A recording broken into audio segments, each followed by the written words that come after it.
Bonsoir à tous et j'espère que vous allez bien. Alors, il est demandé à tous les étrangers qui sont ici sans papier, qui sont ici de manière illégale, si votre présence depuis que vous êtes arrivé, ça fait plus de 30 jours, il vous est demandé de vous faire enregistrer. Le gouvernement américain, l'administration Trump a commencé à exiger aux étrangers qui sont ici depuis 30 jours de se faire enregistrer. C'est une méthode pour eux de savoir qui est dans le pays et qui n'est pas dans le pays. Alors, beaucoup vont certainement se dire, bon, je ne sais pas comment je vais faire, est-ce que je vais m'enregistrer, est-ce qu'ils ne vont pas profiter pour savoir où je suis. Alors, le gouvernement, l'administration Trump a dit que ceux qui refuseront, c'est-à-dire les enregistrements se font à partir de ceux-là qui ont 13 ans, au-delà de 13 ans. Si vous avez plus de 13 ans, il faudrait que vous vous enregistrez pour qu'on sache exactement qui est ici et qui ne l'est pas.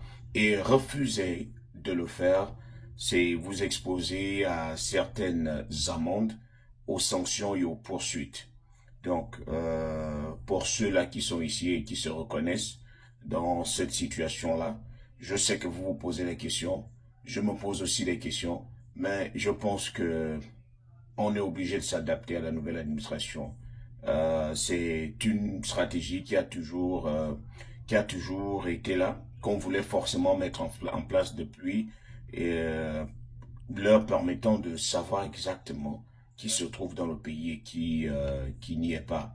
Parce qu'il faut avouer que beaucoup d'étrangers venaient de partout, de par la frontière, sans se faire enregistrer, sans passer par les aéroports ou bien par les ports, par les routes.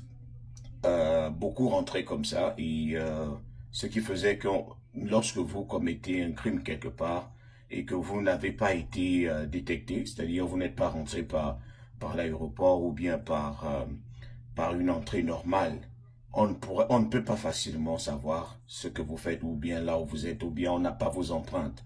Parce que ce sont les empreintes qui permettent à- aux chercheurs, sinon aux agents, de savoir exactement qui a commis tel ou tel acte et pourquoi, de mieux vous tracer. Donc, c'est une méthode qui permettra à l'administration, sinon au gouvernement américain, de savoir le genre d'étrangers qu'ils ont dans le pays et là où ils se trouvent. Donc, c'est la balle est dans le camp de toutes les personnes qui sont concernées.